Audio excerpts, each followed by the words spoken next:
Hi, I'm James. And I'm Anthony. And this is Words and Numbers.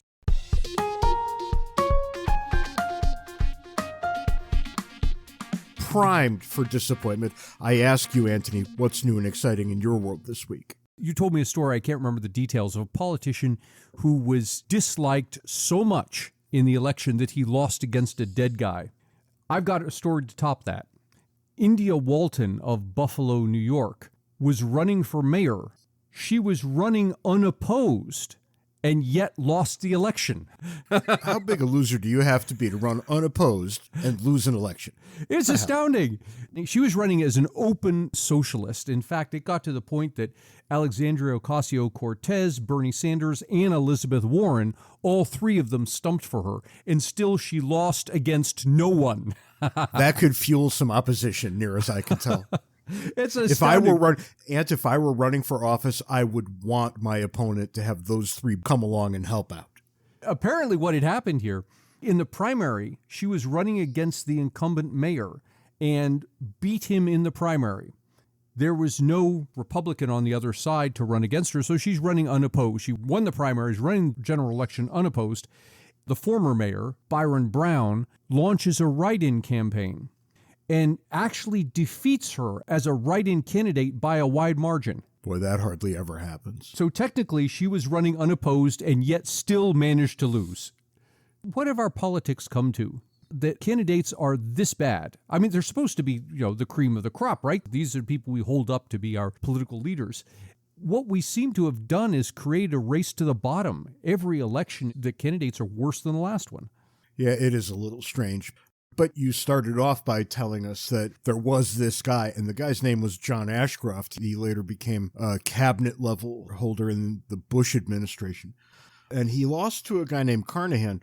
Carnahan had died prior to the election, and he beat Ashcroft by about 50,000 votes just the same. He was the first person ever posthumously elected to the United States Senate. But how embarrassing must that be? This is your profession. You're a politician.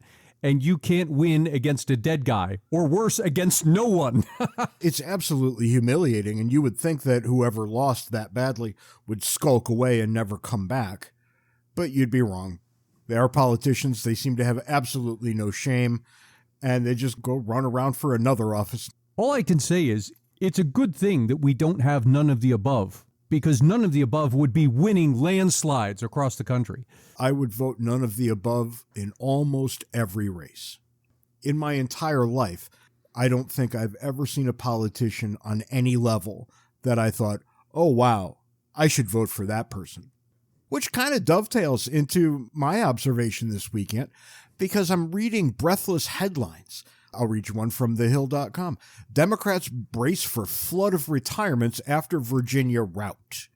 Now, I'm not sure that there was a Virginia rout. The Democrats lost, and they had every reason to think that they were going to win. So, even if it's not a rout, it's a real problem for them. The retirement angle is an interesting one.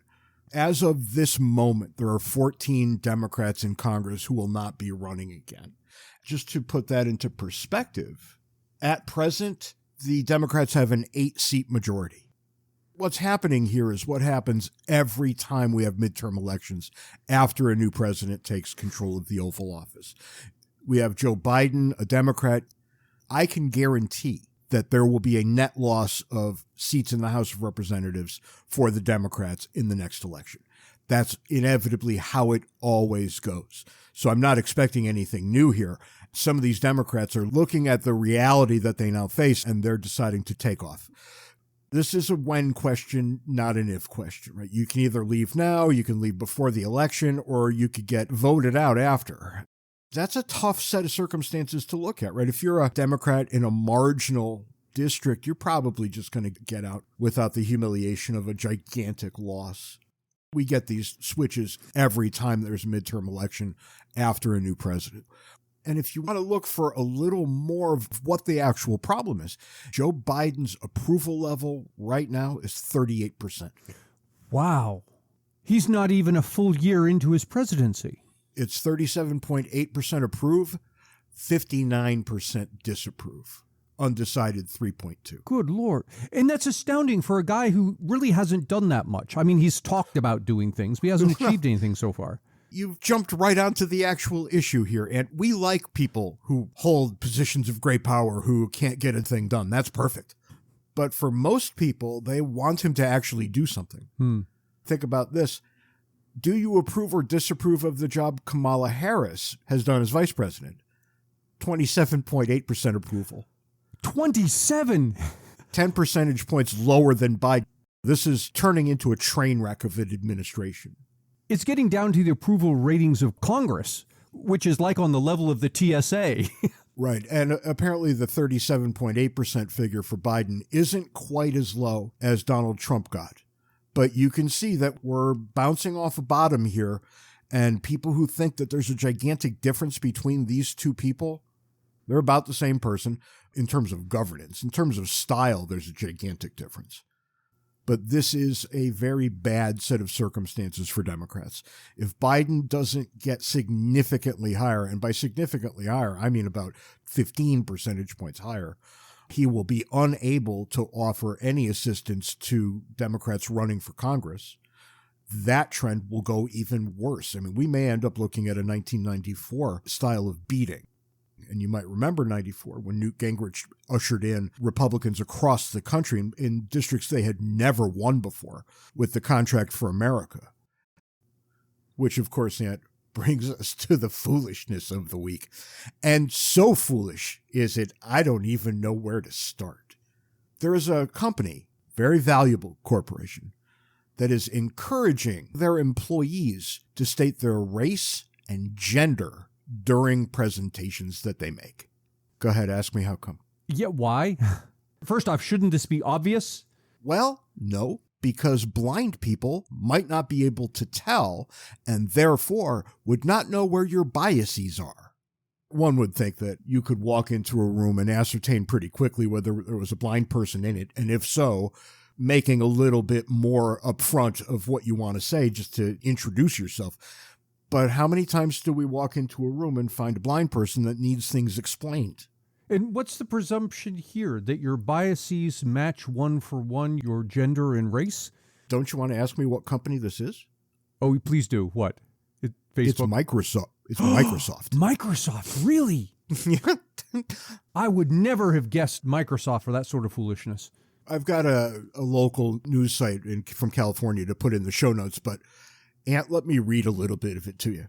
This week's annual Microsoft Ignite conference drew criticism in response to its corporate introduction, which pointed out people's race, hairstyles, genders, and acknowledged the indigenous land on which the company was built in Washington state. During the introduction, the hosts first acknowledged that the land where the Microsoft campus is situated was traditionally occupied by the Sammamish, Duwamish, and Snoqualmie, the Muckleshoot, the Snohomish, the Tulalip, and other Coast Salish peoples since time immemorial. Let me just apologize in a blanket sort of way for all of the mispronunciations you just heard. A people that are still here, it continues, continuing to honor and bring to light their ancient heritage, says senior program manager and on-air host Allison Wines, who works in the developer tools division.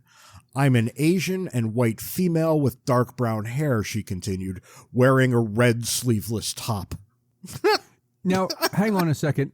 A person who's blind from birth, describing your sleeveless top as red is going to have no meaning. Well, it might even be offensive, wouldn't it? It seems ableist. That's the word we're supposed to use. Oh, my God. As far as foolishness is concerned, I would have no idea where to begin here either. I present it to our listeners as a public service. What conclusions you draw, that's on you. Here's the thing that annoys me. They want to acknowledge the indigenous peoples who had the land before they did.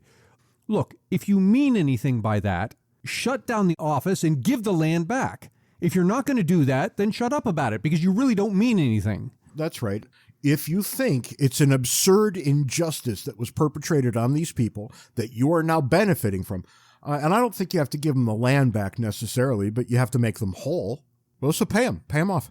Yeah, you're Microsoft. You can afford to do that. Yep, that's right. And they're not going to do that. Right. So all of this is just posturing to make us look good and wholesome and inclusive. Well, all of the wokeism is posturing. It's virtue signaling, just of a different kind.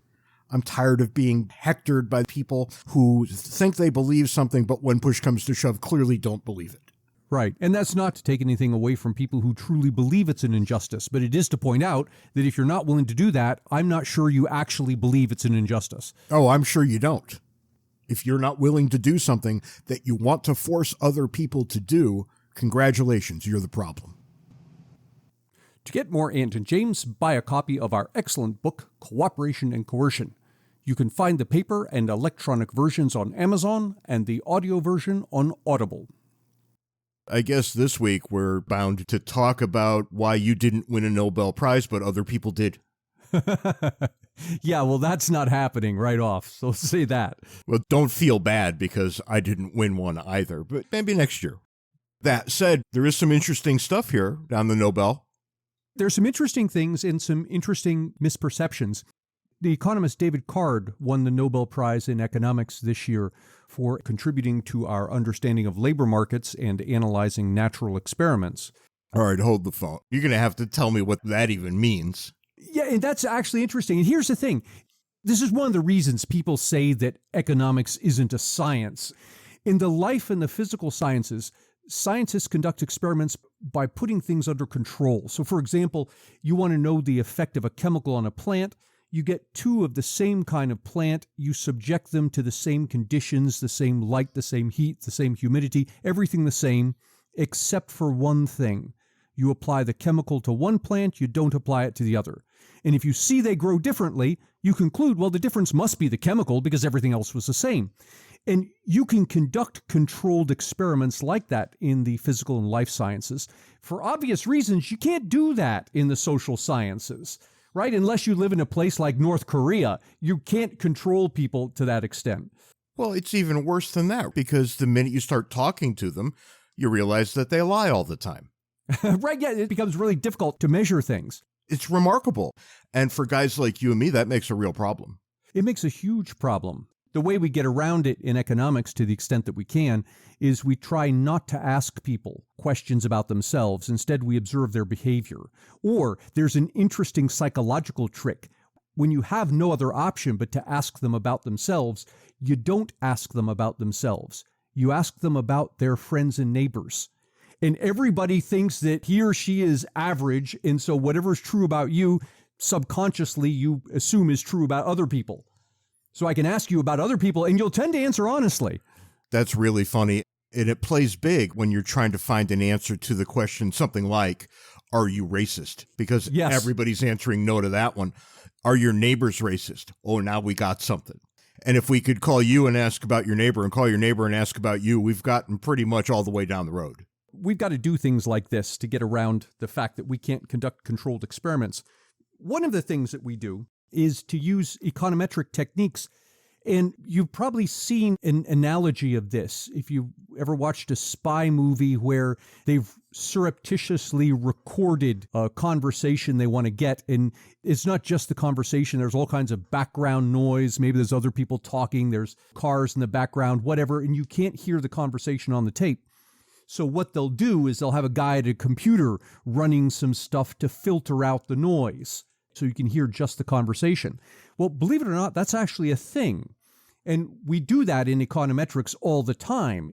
For example, suppose I want to know the effect of years of education on lifetime earnings. Well, what I do is I collect data not just on years of education, lifetime earnings, but also things like your demographics, your parents' earnings, your personal health. I can collect all of this data and I can effectively filter out all of those things. So I get just the relationship between years of education and lifetime earnings. Now, as you can imagine, that's pretty hard and there's lots of noise in the data when you're done, but that's one of the procedures we use. David Card gets the Nobel Prize for using a different procedure, and that is to look for and analyze what we call natural experiments. And there are pluses and minuses to natural experiments. The plus is that you don't need to filter out these various things I'm talking about. The minus is you got to rely on serendipity. You've got to be able to look around and find experiments that have happened because you can't conduct them yourself. So what is a natural experiment? If we have to go off to look for it in nature, which makes sense given the word natural, I'm not exactly clear, and I bet our listeners aren't either, about what you're really talking about here. You and I have actually written on this without using the term natural experiments.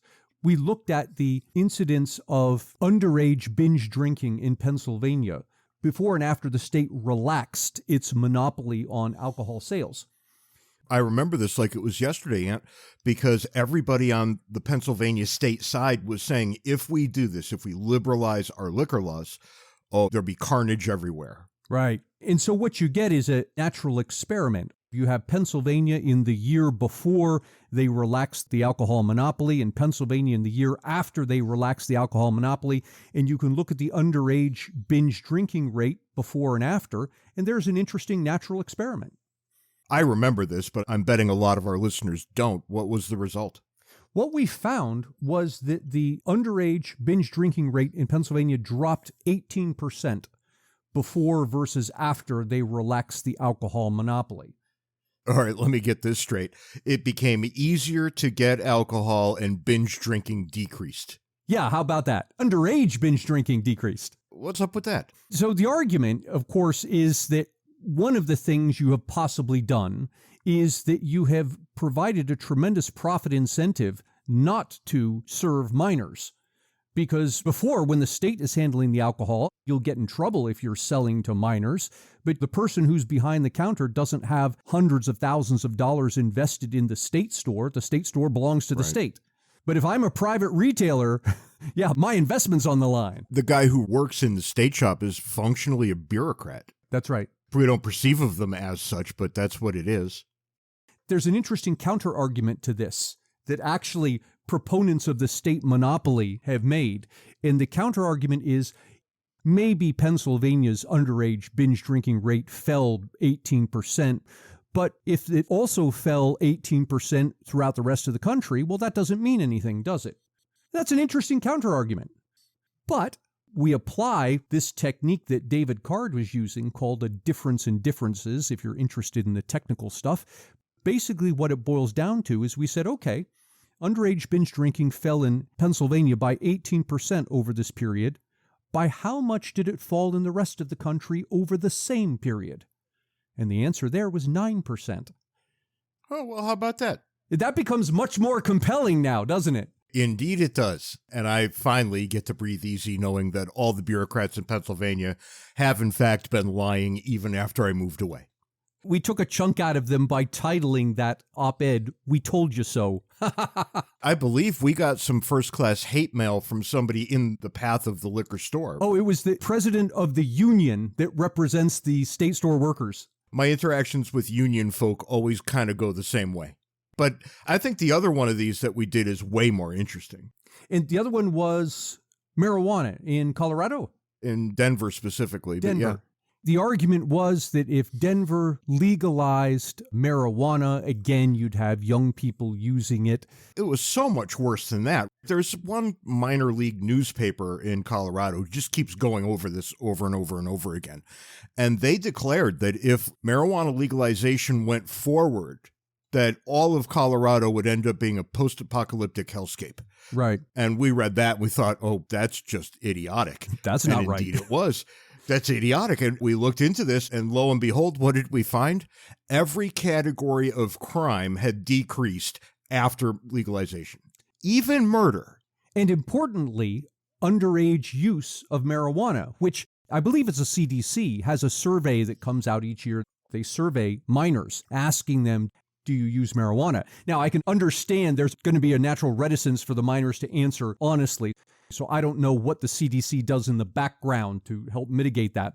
But nonetheless, they have this survey that goes out every year, and the survey indicated a marked decline in usage of marijuana amongst the underage. And look, I'm going to make the case. You're going to walk around in Denver, you're going to smell some weed. I've been to Denver. I smell the weed. So there's an aesthetic issue. You might not like what that smells like, but none of these crime things ever worked out the way that the banners wanted them to. And it goes back to this argument that actually the proponents made in favor of controlling marijuana, controlling alcohol. And it was a profit incentive argument that if we allow this stuff, these heartless retailers in seeking profit will sell to everybody, including our children. Oh, come on. Well, but that's the interesting thing. The profit incentive actually works in the opposite direction. Of course it does. I spent most of the last 3 or 4 days responding to people who were warning me that my children would go out trick-or-treating and come home with edible drugs. My point here is the same year in and year out. Who's giving drugs away and can I get there before sundown? Right. Who's going to that expense? Well, yeah, these things are not inexpensive. And if you think people are giving drugs to your children, you're out of your mind. More than that, Aunt, I went to the weed stores in Colorado just to see what they were like, really. It was astonishing. You walk up, there's a line. You can't go in until the place is sufficiently empty. You have to be escorted in. You're given a concierge to walk you through the buying process. You get what you want. You pay for it, typically in cash, at the front, and then you leave, and only when you leave can the next person come in. Right. And then I figured, okay, they're going overboard here. And then we legalized recreational marijuana here in Arizona. Same exact story. That's just how we do it. And guess what? Nobody here can tell the difference pre and post. And this is a natural experiment. You get to see what happened before compared to what happened after. And, that's really interesting. And I suspect it gets more to a point that you and I make all the time. You call it subsidiarity. I call it federalism. It's the ability of local people or state folks to make decisions on their own for themselves. Yeah. The difference state to state allows us the ability to look at things pretty clearly in these terms. So if we go back to David Card and his Nobel Prize, he wins the Nobel Prize for this groundbreaking work in analyzing natural experiments. And people immediately got confused between the Nobel Prize being awarded for that and some work he did back in the mid-1990s that applied his techniques to a particular natural experiment. And that particular natural experiment was a rise in the minimum wage. Prior to the mid-1990s, New Jersey raised its minimum wage, Pennsylvania did not. And if you compare minimum wage jobs along that Pennsylvania-New Jersey border, before versus after New Jersey raises its minimum wage, you have a natural experiment where the Pennsylvania side of the border becomes the control case because they did not raise their minimum wage, and the New Jersey side becomes the experiment case where you're raising the minimum wage. With this natural experiment, you can look at this and come to some conclusion about what happens to employment when you raise the minimum wage. This is why Card, and he published it with another economist, Kruger, why Card and Kruger's article got so much press, because I shouldn't say they concluded, they were represented as concluding that raising the minimum wage does not cause unemployment. And of course, everyone who's pro-minimum wage grabbed onto that and said, finally, we've got evidence you can raise the minimum wage and people will be better off. And when you say everybody, what you're really saying is the American press. Yes. Economists would read this and say, oh, that's interesting. Maybe we should look a lot closer. People in the press would say, well, there it is. We always knew this anyway. The interesting comment amongst many economists at the time was the most astounding thing about their study was that it passed the peer review process for reasons that I will go into here in a moment. And people should know this going in. The peer review process is largely a sham. But anyway, tell them how it's a sham. We should probably do an entire episode just on that. I don't think I'd want to submit our listeners to that. So. Here's the thing, and I want to underline again, the work for which Card received the Nobel Prize is excellent work on utilizing natural experiments to tease out meaningful results. This particular application of his technique has some serious flaws. I'll give you a few of them. First, Card and Kruger compared unemployment 4 months before New Jersey raised its minimum wage to 4 months after it raised its minimum wage. So they're looking at that 8-month interval from 4 months before to 4 months after. And that sounds pretty reasonable. You want to see what happens to employment, look at what happens before and after the minimum wage, like we did with the alcohol. Look at what happens before and after partial privatization. But here's the kicker. New Jersey had passed the law raising the minimum wage 2 years earlier. It was set to go into effect 2 years later. So businesses were expecting this increase for a 24-month period. And so you would conclude that given the businesses were expecting this, they would be transitioning toward whatever employment level they intend to be at long before Card and Kruger come along and start doing their analysis. And so that's one reason why you would expect that their results would be biased toward seeing no effect, because the bulk of the effect was probably happening prior to their 8-month window that they looked at.